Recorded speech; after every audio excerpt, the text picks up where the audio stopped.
Hey guys, today we're learning about something super important in American history, the Bill of Rights. The Constitution wasn't complete without the Bill of Rights, which reformed the Constitution due to it protecting people's freedoms, distributing power within the government, and ensuring fair treatment for everyone. But before we talk about it, we have to go way back in time to see why people wanted those rights in the first place. Imagine living in the 1700s in the American colonies. Most people were farmers, shopkeepers, blacksmiths, or sailors. Life could be calm, but it wasn't always fair. Great Britain made all the rules, and King George III was the boss. The colonists didn't get to vote on the laws they had to follow. Britain kept passing taxes like the Stamp Act and the Tea Act, and the colonists had no say at all. The colonists started saying a famous phrase, "No taxation without representation." It basically meant, you're making us pay money, but you won't listen to us. And it wasn't just taxes. British soldiers could stay in people's homes, search their stuff, and even arrest them without a good reason. One colonist even wrote that British officials used writs of assistance. These were papers that let soldiers search almost anything that they wanted. People felt like their privacy was disappearing. So, the colonists started getting really frustrated. They felt like their freedoms were being taken away little by little. Finally, the colonists had enough. In 1775, the American Revolution began. But it wasn't just a fight over land, it was a fight for freedom and fairness. The colonists wanted a government that actually listened to them. In the Declaration of Independence, Thomas Jefferson wrote that people have rights that cannot be taken away. He said governments get their power from the consent of the governed, which means the people must agree to these rules. They wanted to speak their minds, meet together, practice their own religion, and be safe from unfair searches. They felt like Britain wasn't letting them do any of that. After years of battles and hard work, the colonists won. In 1783, America became an independent country. But winning the war didn't solve everything.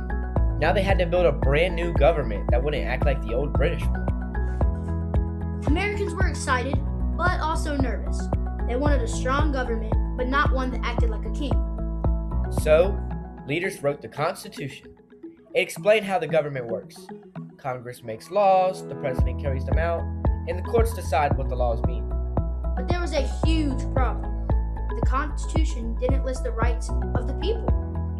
After everything they went through, Americans said, "No way. We want our freedoms written down so they can't be taken away." Some states even refused to approve the Constitution unless a Bill of Rights was added. One group wrote that without a Bill of Rights, people would be left without security for their liberties. That's when James Madison stepped up. He studied ideas from lots of places, such as state constitutions, the Magna Carta, the English Bill of Rights, and even famous thinkers like John Locke. The Magna Carta was written in 1215. It said even kings had to follow the law. One part said no free man shall be imprisoned except by the lawful judgment of his peers.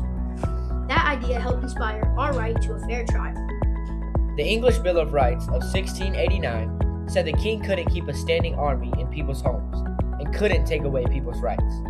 It said people had the right to petition the king, which helped inspire our First Amendment. Madison also wrote in the Federalist Papers that government power needs limits. Because if men were angels, no government would be necessary. Basically, people aren't perfect, so rules are needed. In 1789, Madison wrote 12 possible amendments.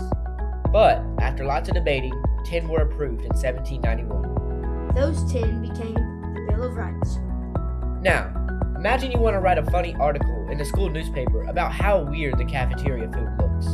The First Amendment protects your right to say what you think, write what you believe, practice your religion, gather with friends, and ask the government to fix problems.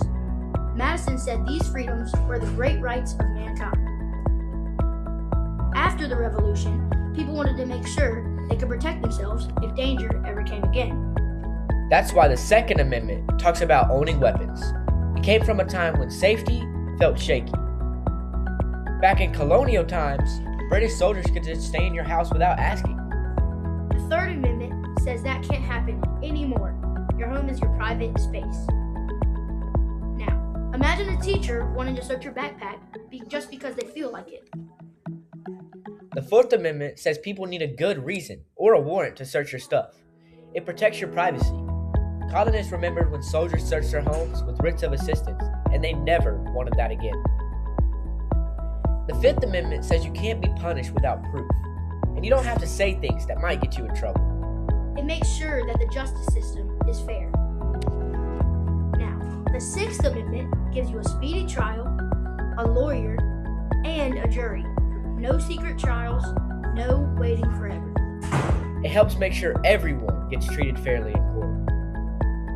The Seventh Amendment says you can have a jury even in civil cases, like arguments over money. It spreads fairness to more kinds of cases. The Eighth Amendment bans punishments that are too harsh or unfair. It reminds the government to stay fair and humane. The Ninth Amendment says people have more rights than just the ones written down. It's like saying this list isn't everything. The 10th Amendment says states have powers too, not just the federal government.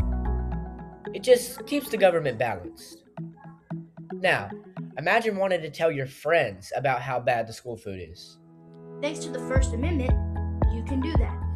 Or imagine police wanted to search your backpack without a reason. The Fourth Amendment protects you.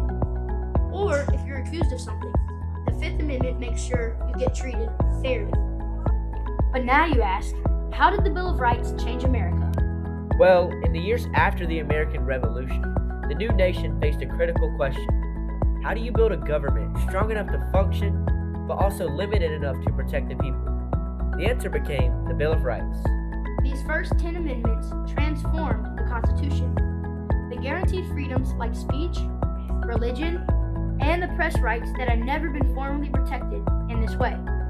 For ordinary Americans, it meant the government could no longer silence them or punish them for speaking out. The Bill of Rights also reshaped justice. It ensured fair trials, protection from unfair searches, and safeguards against unnecessary punishment. These weren't just legal details, they were promises that power would be restrained. And over time, those promises fueled major reforms. Movements for civil rights, equality, and expanded freedoms all drew strength from the idea that rights belong to the people, not the government. Therefore, we know the Constitution wasn't complete without the Bill of Rights, which reformed the Constitution due to it protecting people's freedoms, distributing power within the government, and ensuring fair treatment for everyone. The Bill of Rights didn't just reform America, it changed the nation's identity. America became an independent nation, respecting oneself and always fighting for freedom no matter what. A country built on the belief that liberty must always be protected. In the end, the revolution taught Americans how important freedom really is, and why it is so necessary to respect the way America has grown for not only the people, but the nation. And the Bill of Rights made sure those freedoms were protected forever. 10 amendments, endless protection. And that's why the Bill of Rights is still one of the most important parts of America and the Constitution.